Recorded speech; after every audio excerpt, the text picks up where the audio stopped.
I meant to tell you, last night, Cole and I watched the first 2 episodes of Akudama Drive, because I figured he'd be interested in it. Like, I was like, I know he doesn't like Danganronpa, and he says, and I quote, "It's solely because of the way they stand and stare at you." Like, it's literally just that. And I was like, Cole, it's okay if you don't like visual novels. And he was like, no, it's just that. And I was like, well, it's very that's menacing. kind of the point. And I was like, well, I told him you probably think it's so menacing because you've played Doki Doki, so... No, but I mean, the point of Danganronpa is to form emotional bonds, and he doesn't really do that with characters as hard as some of us, so... I mean, we all have our own gaming niches. He's the gun gamer type, and he's got the skills to pay said bills that I do not, but... but I convinced him to watch the first episode with me. And it took a lot of convincing because he was like, oh, I don't know if I want to watch something. And I was like, no, just watch the first episode and then you can go to bed, whatever. And we got done with the first one. He was like, we could watch the second one. It's not that late. And I was like, oh, so you're interested. I see. So. Well, I'm glad to hear he really that likes liked the brawler, the guy with just punching, running, and punching. The dude that's always always sitting down. He's always sitting down in the scene, but it's usually on top of a pile of bodies. Or police robots. It's a lot. He's a very proud fellow. Well-written characters, and I told Cole like they still have the same vibe as some of the characters in Danganronpa since this guy wrote that, but they're more like criminal adults and who those teenagers would be if they grew up and became criminals almost. Yeah, for sure. I mean, it's not exact, but It's like I can draw a lot of parallels. I mean, definitely the personality writing is similar. Mm-hmm. It does feel it's nice because like usually when this dude's writing, like it is in the setting of a closed place where you don't really get much you don't really get to see them interact with people other than just like the small space that they're stuck in. But in this case, it's like they're just living in a world, and it's like some cyberpunk shit. So they keep having to change locations. So. Yeah, there's a lot more going on for sure. I don't know if the dude that's collaborating with him, the Notary Games dude, I don't know if those games actually like have more settings and places. I know that they have a lot of like death room stuff. I don't know. Yeah, we still haven't played those. Yeah, we're working on it, though. That's hopefully going to be one of the first things we stream play together. Yeah. For those of you that heard that announcement, and for those of you who didn't, I'm working on getting that stuff set up. I've got the stream running now, but I do have a shitty webcam, but I'd like to get a better one. And I also need to do some customizing and notification setting up, but, stuff's going on. We're all working hard, being busy, it's getting there. I may probably do some stuff before I have it fully set up. We'll see. We'll see what free time I have. But just beyond that, been on that grind though. Just been. Was that the cat? The cats were right outside. Such a thud. Right? Yeah, it is. What, y'all fighting? The cats were fighting, and someone was thrown into the door. Yeah, man. Yeah, that didn't sound like a They go all out luchador fights, like yeah, screaming. You even have the masks. I don't know where they got the masks, but they have them.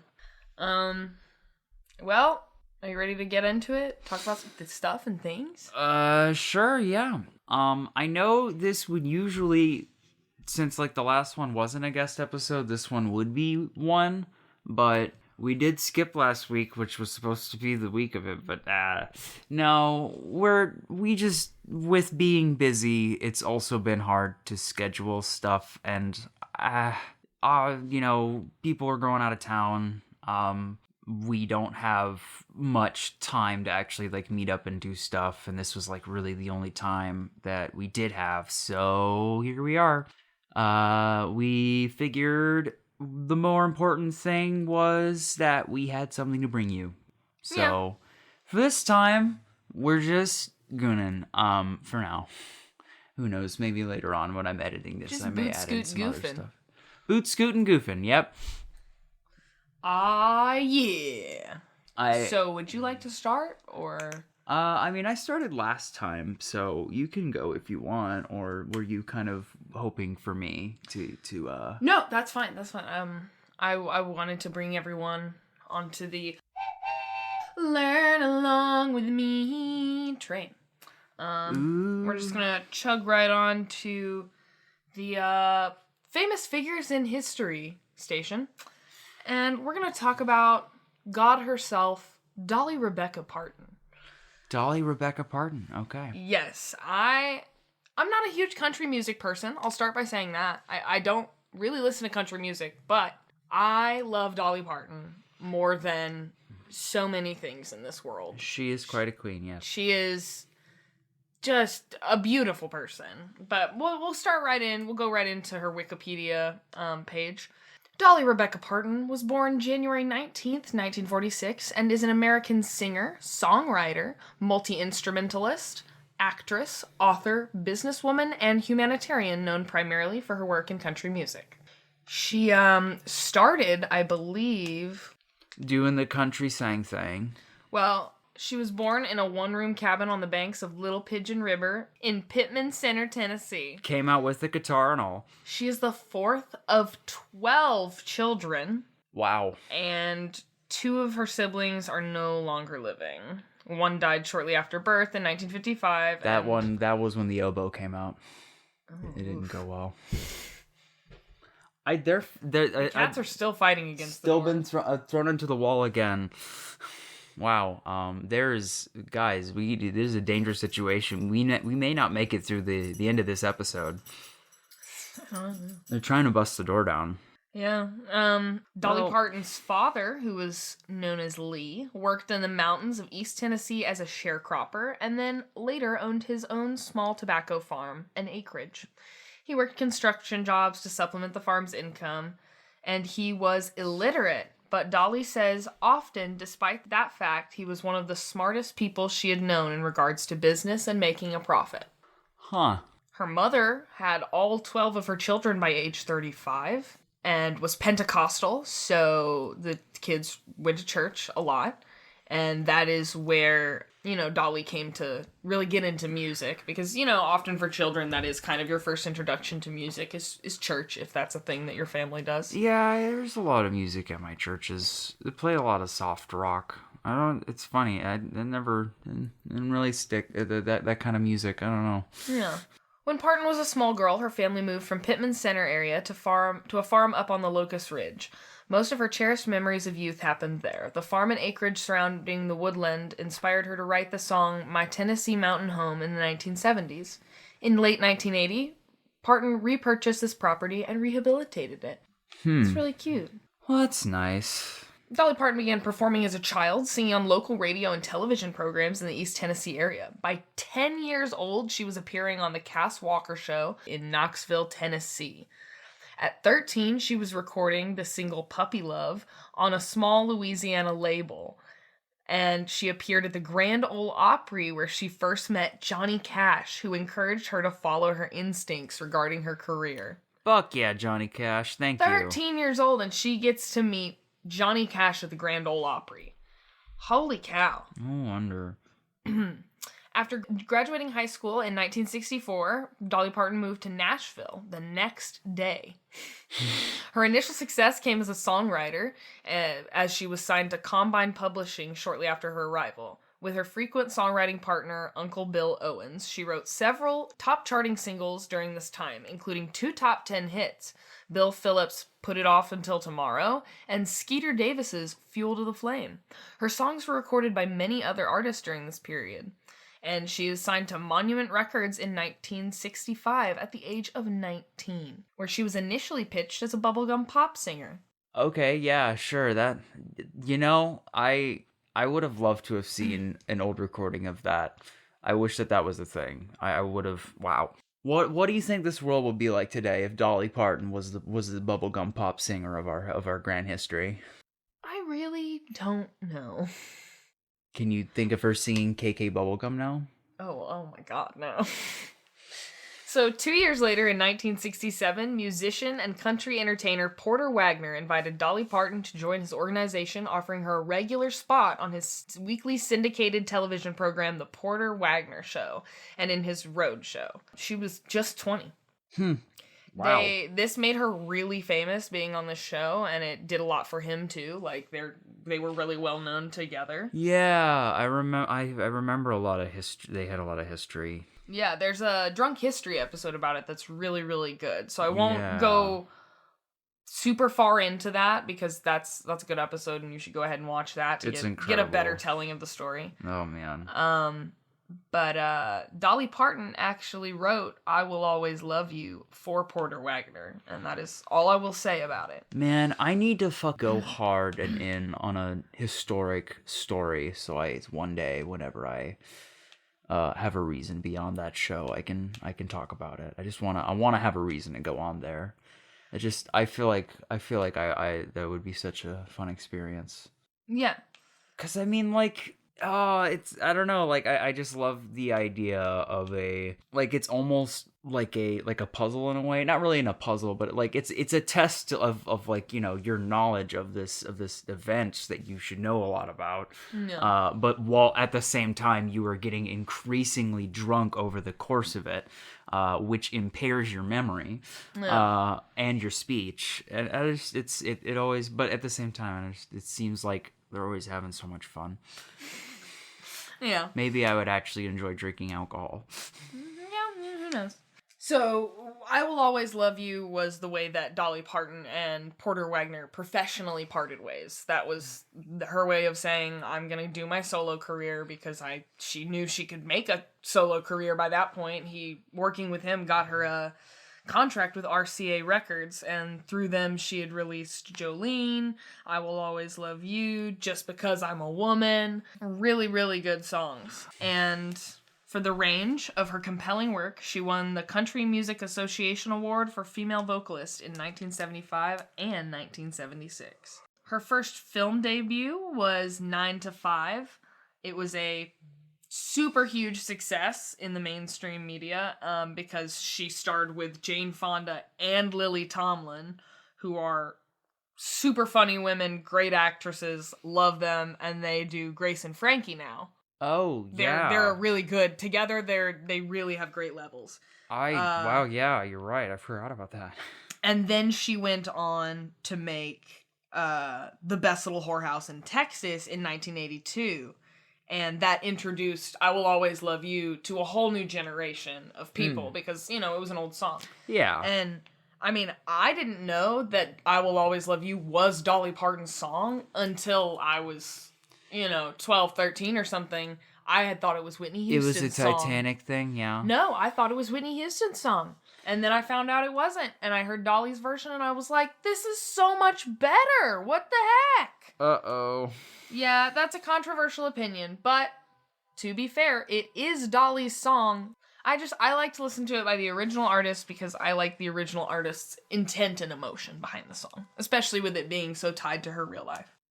In 1986, she opened her own theme park called Dollywood in Pigeon Forge, Tennessee, and it still remains a popular amusement park to this day. I'm not surprised. Yeah. She also has the Dixie Stampede, which I don't know when she opened that, but have you been? I've been. I have been, yes. It's really fun. The quail.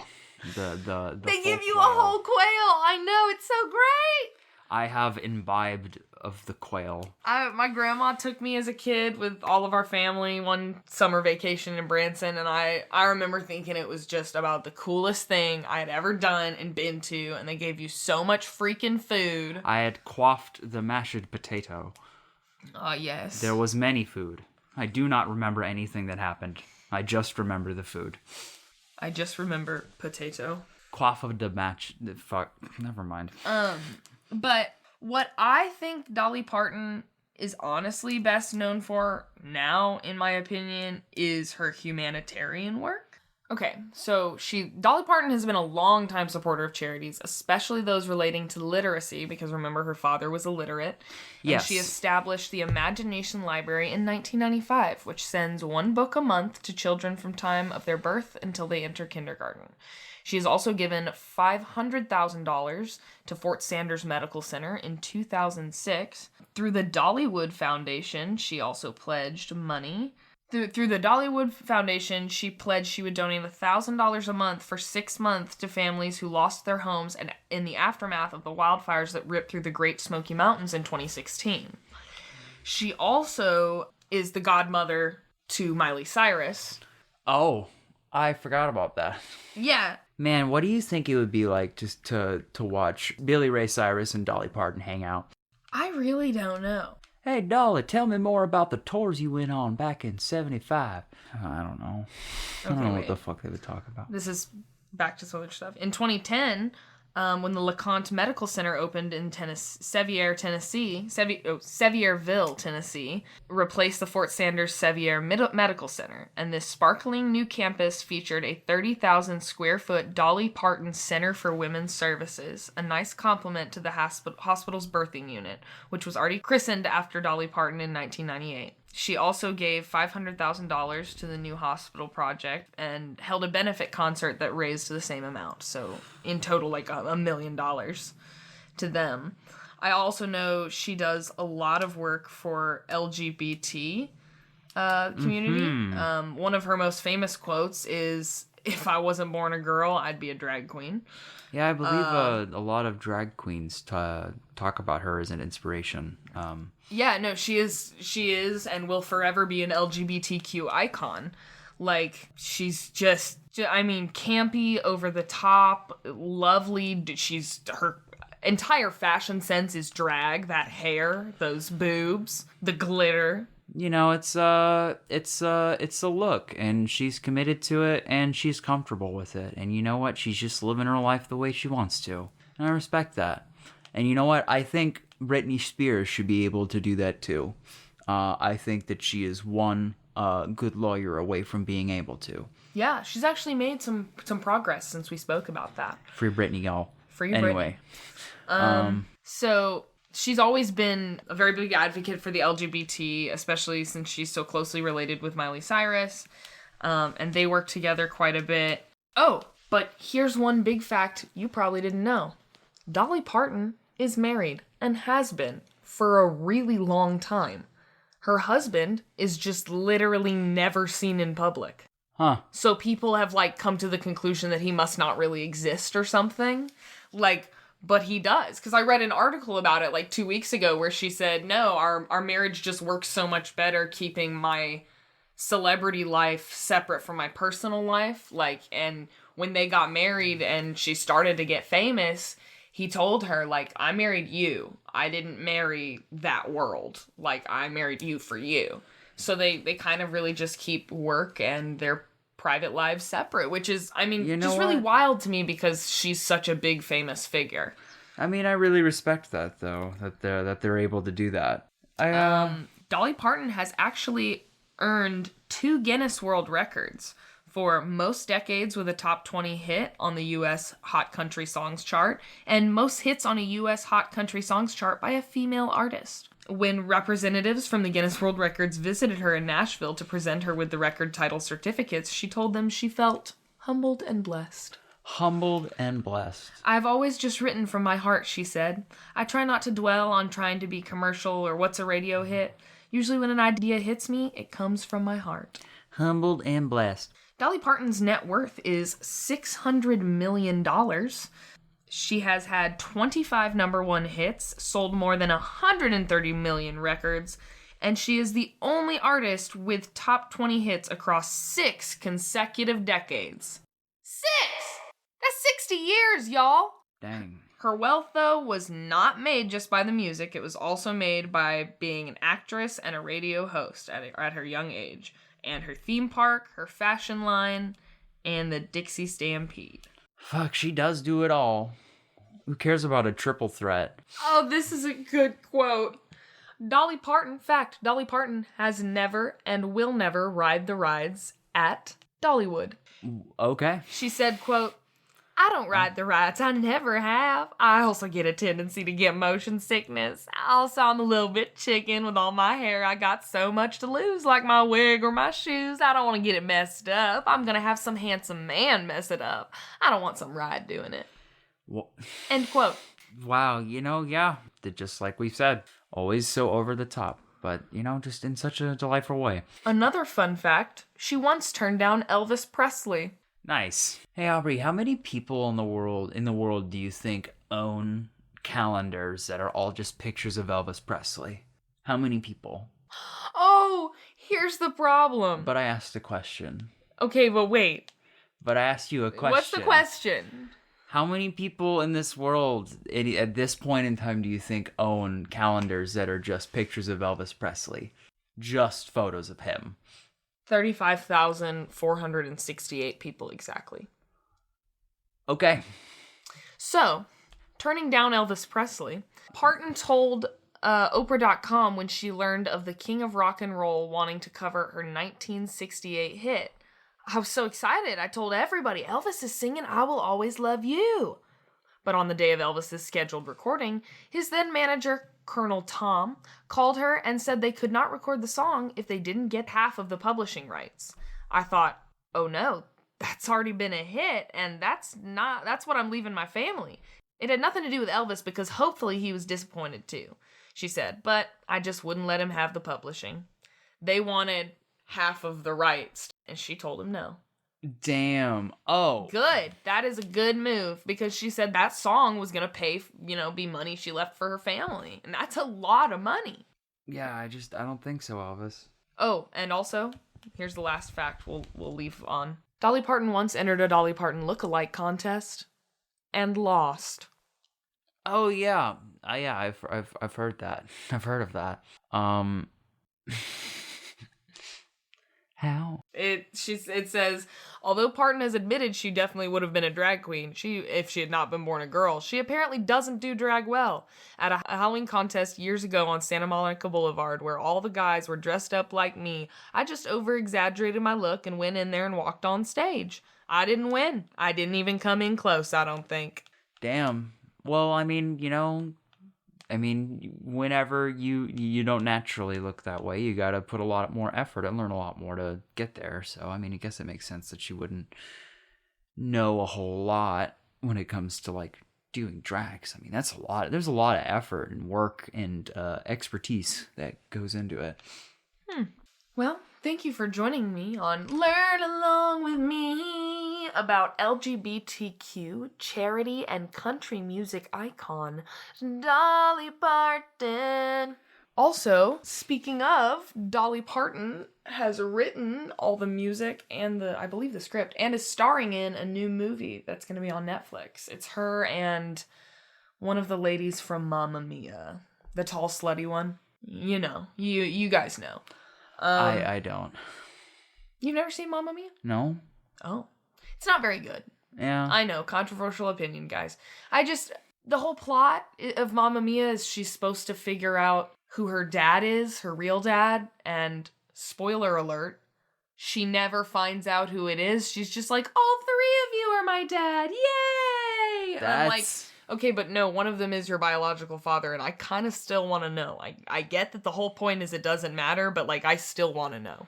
Wait, does Mamma Mia end in a 4-person polyamorous relationship? It's more like a 4-person parental scenario where you have 3 dads and 1 mom because you're not sure which one of them impregnated your mother. Are they all father figures to her, or did she just meet all of them? She invites them all to come to her wedding behind her mother's back, and then, comedy ensues. And yes, they all touch her life in a different way. Yeah, so, I've been broken hearted. That's right. That's since the day we started. Yeah.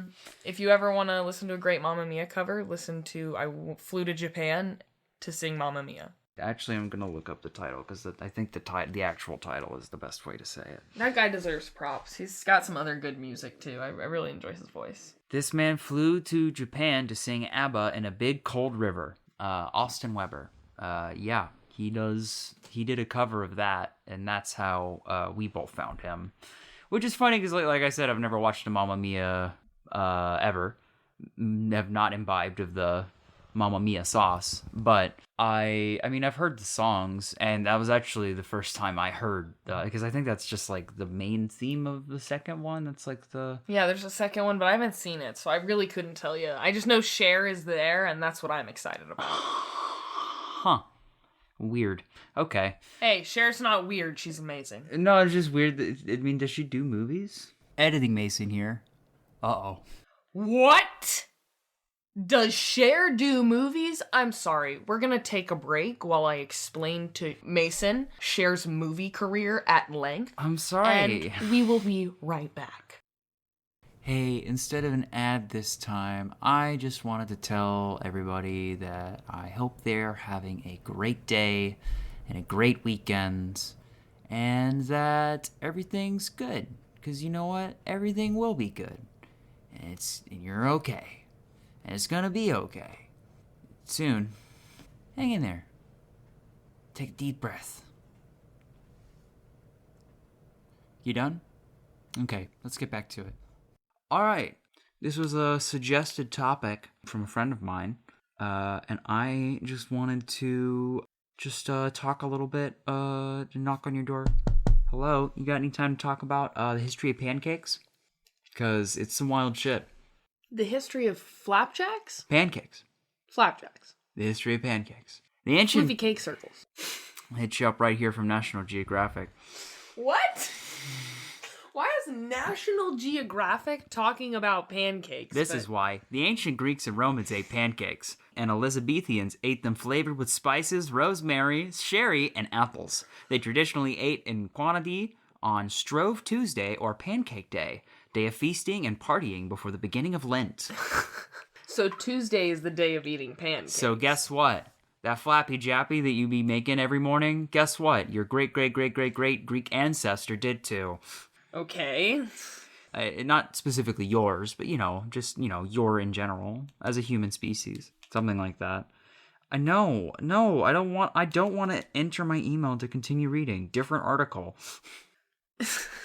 Where did they originate, though? They began over 30,000 years ago during the Stone Age. Researchers have found pancakes in the stomachs of Otzi, the Iceman. Human remains dating back 5,300 years. So the cavemen made fire and then pancakes. Got it. I guess as long as there's been agriculture, you make it with like eggs and flour. How do you make pancakes? Editing Mason again. It's made of eggs, milk, and flour.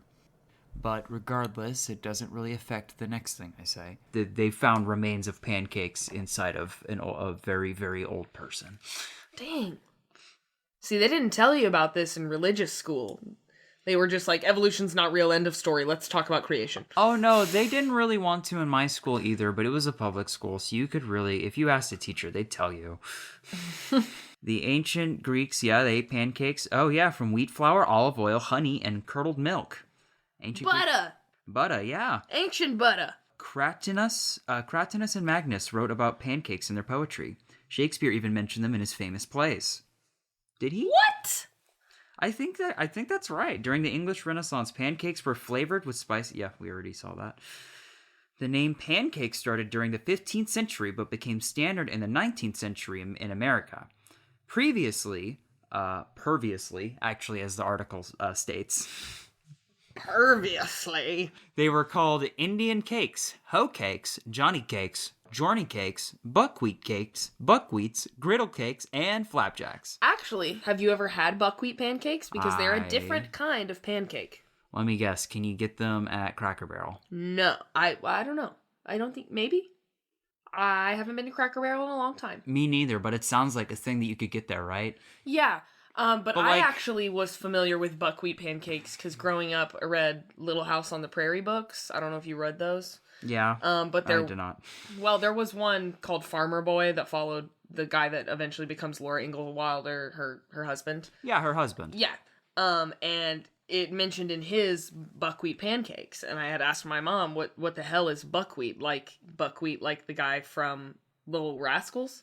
Oh, tay, Panky. And she said, no, Aubrey, buckwheat is a type of weed, I guess. And she made them. They're not as good. They're like healthy pancakes. Okay. That's what they taste like, healthy pancakes. I think I've had something like that before, but I don't think it was specifically buckwheat. I prefer like some thick, fluffy Bisquick pancakes, you know? The shit you get out of a tube. Yeah. But no, I guess pancakes were sort of, they were eaten before Lent, which is Lent is a time of fasting. And like the day you ate them was called Fat Tuesday. So, I've heard seemingly of Fat Tuesday. pancakes were a delicacy that people would eat, before they fasted. And also, to help them stock up on fat before the winter, I guess. Fun fact, Fat Tuesdays. Wait, when's Lent? That's in April, sorry. Yeah, it's, well, Probably still cold. Yeah. Fun fact, Fat Tuesdays is also a place where you can get frozen alcoholic beverages in Las Vegas. Huh. And you can, like, walk around with these giant tubes of alcoholic slushy. Have you gone to Las Vegas? Yeah, but I was, like, 13 or 14. Huh. So, it was a lot to take in. Jealous. It was cool. I would like to go as an adult, and now that I can, like, legally drink and gamble, that would be cool. Yeah, it'd be, I've never been. It'd be nice to go with the group of people that I'd like to go with. Granted, right now I would not want to go to Las Vegas. Oh, well, yeah. Obviously. Once things are okay, when we get there. If we get there. Get them while they're hot. Pancakes come in many different shapes, sizes, and flavors. They can be sweet, savory, thick, thin, small, large, and they are all delicious. Thanks. I wonder how many different inventions we as humans have created based around the pancake. It was leading into, that's why. This is a piece on pancakes made by a chain restaurant called Kate's Kitchen, which I may blur it out. Which is in Kansas City? Oh my god.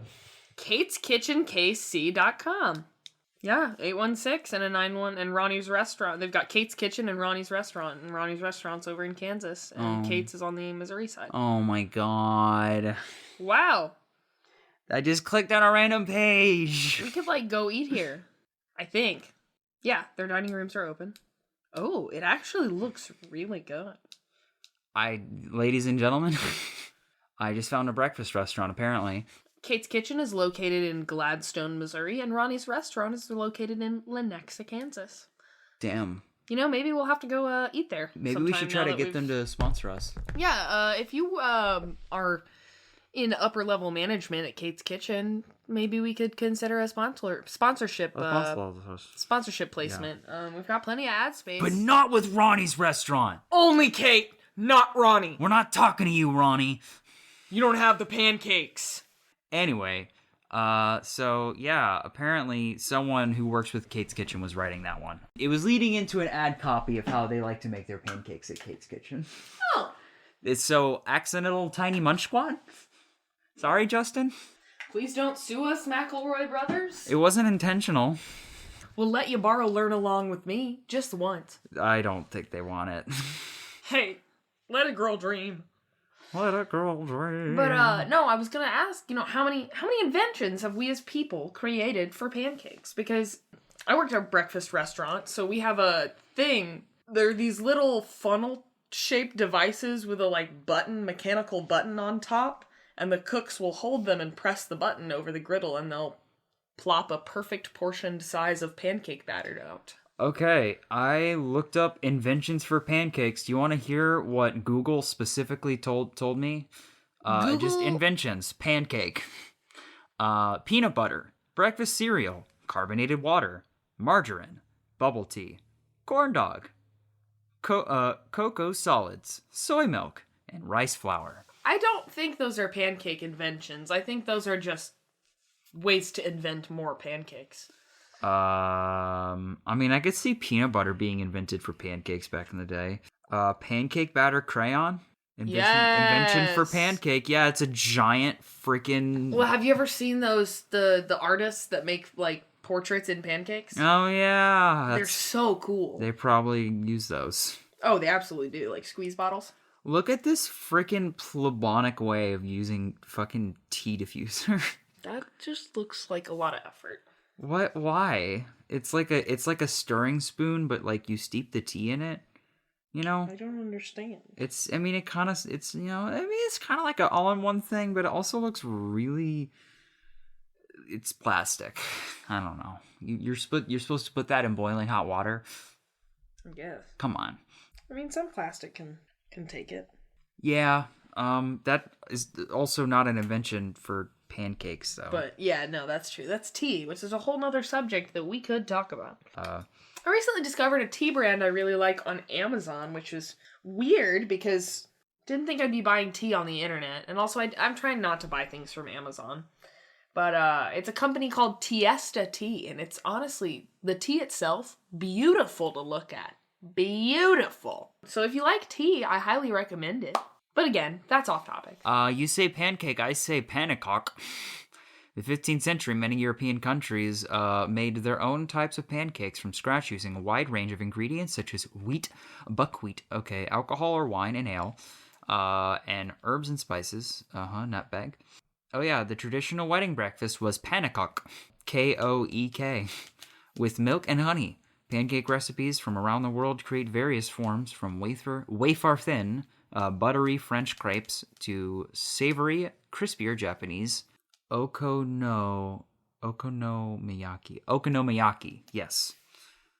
So yeah, everyone around the world has got pancakes. I mean, I guess it's one of the simplest things to make. So yeah, there's not, I guess, really a whole lot else to say about pancakes other than they've been making them for a long time. You say pancake, I say pancock. Pan and cock. Yeah. There's an extra N in there. Pennecock. Like penne pasta? Pennecock. I hate that. Oh, were you going to say something else? I was going to hit the record button and end the show. Oh, no, I guess tune back in next week. I hope everyone had a fun, safe Thanksgiving time. Oh, yeah, good luck with that. We decided to not talk about it because I figured you guys wouldn't want to. It would have happened we did talk about Thanksgiving. It would have happened by the time that this episode goes up. Yeah. I mean, I guess if I finish it early, I can have I could put that out on Thanksgiving if anybody would want that. But people do traveling, need stuff to listen to. That's what I do most of my podcast listening. I mean, let's see how hard I can bust this guy out. If that's the case, then we probably should keep it on the shorter side. We're around like 45 right now. Oh, okay. Oh yeah, please, if you're still listening, please review us if you can. But please, on iTunes or wherever you listen, it's really helpful for us to get ourselves out there more and like have ourselves show up on search engines more. If you could leave us some reviews, just give us some thoughts and feedback too. We definitely want feedback as well. Tell your friends about us. Get them to try us out. I'm not saying that they have to like it. Just Yeah, just for us to grow and to be able to do more with the show. We need to get ourselves out there more. So please, if you feel so inclined and want to see us do some more shit, please leave us a review and continue listening, because you know what? More than anything else, we're glad to have you here. Absolutely.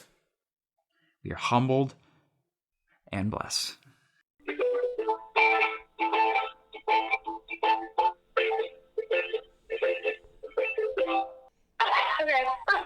Okay, I'll go.